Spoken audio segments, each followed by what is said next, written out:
I'm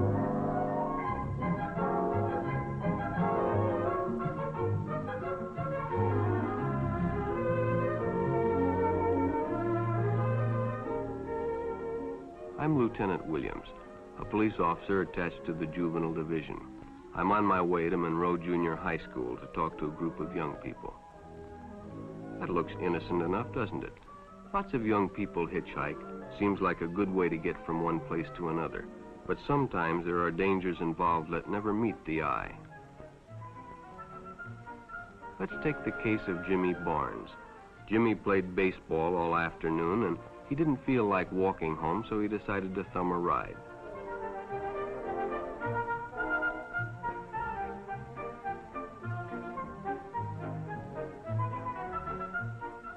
He'd done it 100 times before, and he didn't think anything was unusual when the driver struck up a friendly conversation.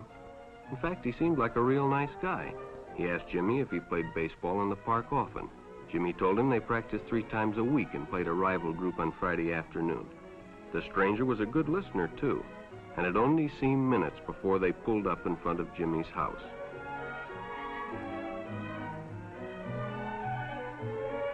When Jimmy got out, the stranger gave him a friendly pat. Then he told him he'd see him again, as he always drove by the park on his way home.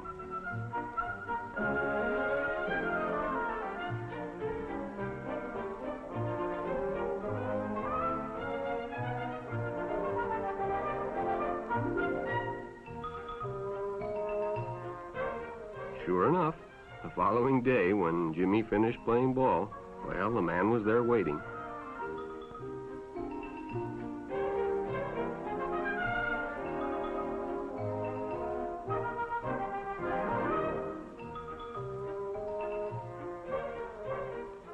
They stopped at a drive-in, and the stranger treated him to a Coke.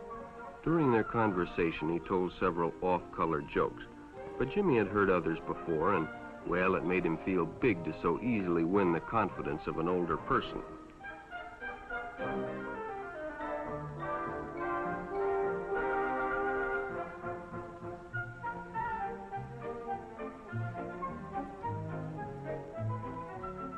The following Saturday, they went fishing together. By now, they were using first names. Ralph said it was more friendly.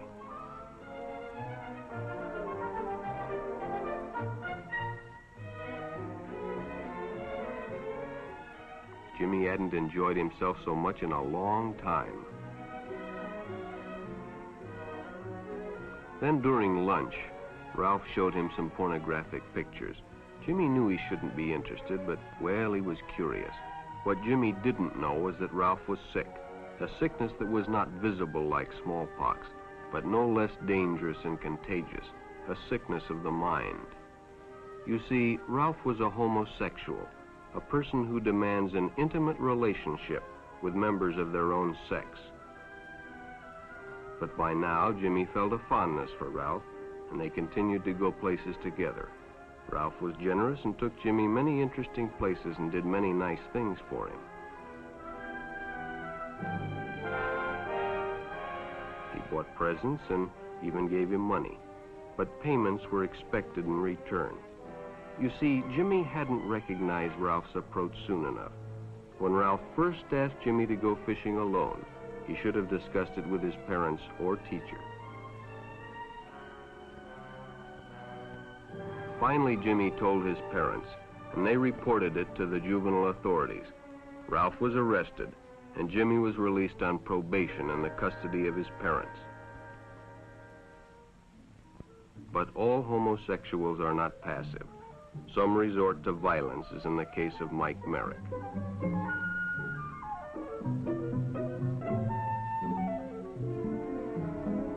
In the heat of competition, no one noticed the man who sat and watched.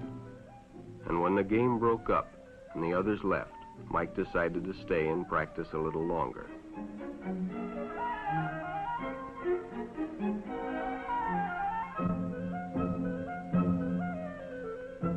The stranger joined him. He was friendly and, well, it was better than playing alone. But after a few shots, Mike realized he had already overstayed his time and suggested he better leave. The stranger told him if he'd like to stay longer, he'd be glad to drive him home when they finished. Sounded great to Mike. Chance to play longer and get a ride home, too.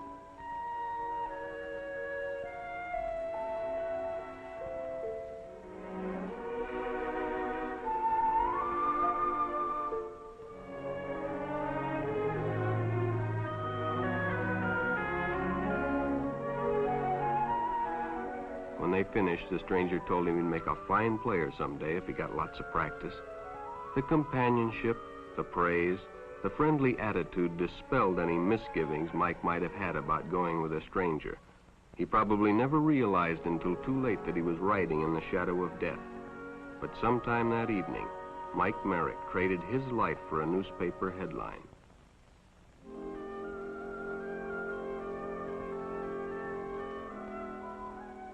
As Denny and Jerry got the papers ready for Jerry's afternoon delivery, they only casually noticed the two boys that raced by in the afternoon traffic, and they didn't pay much attention to the car that drew up shortly afterwards until the man called them over.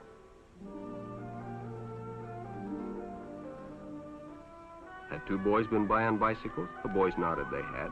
Could they recognize them if they saw them again? Well, Denny guessed he could. Then hop in, the man said. Those are stolen bikes.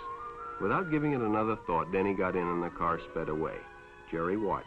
He'd been told many times, if a friend got in a car with a stranger, to write down the license number. It didn't seem to apply, but, well, fortunately, he marked it down.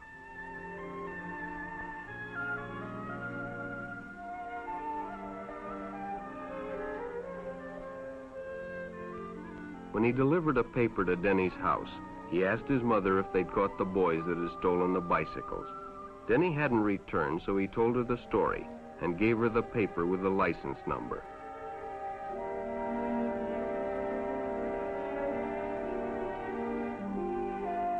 Being a careful parent, she decided to call the police.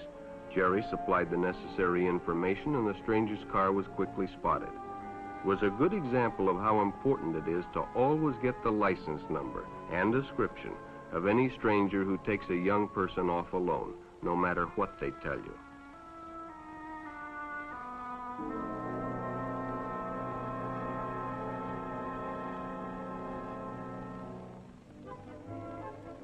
Public restrooms can often be a hangout for the homosexual. Bobby and his friends hadn't noticed the man who had been in the restroom when they changed, and as it was late, he suggested they take the shortcut under the pier, but the others preferred to take the more traveled way home.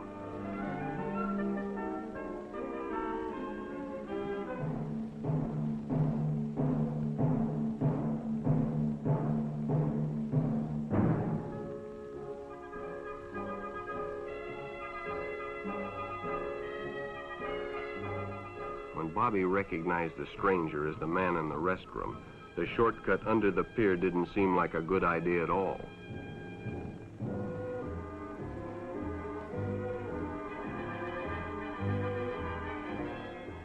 After all, it's more fun to stay with your friends anyway.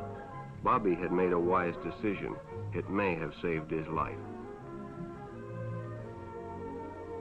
The decision is always yours, and your whole future may depend on making the right one. So no matter where you meet a stranger, be careful if they are too friendly, if they try to win your confidence too quickly, and if they become overly personal. One never knows when the homosexual is about. He may appear normal, and it may be too late when you discover he is mentally ill. So keep with your group, and don't go off alone with strangers unless you have the permission of your parent or teacher.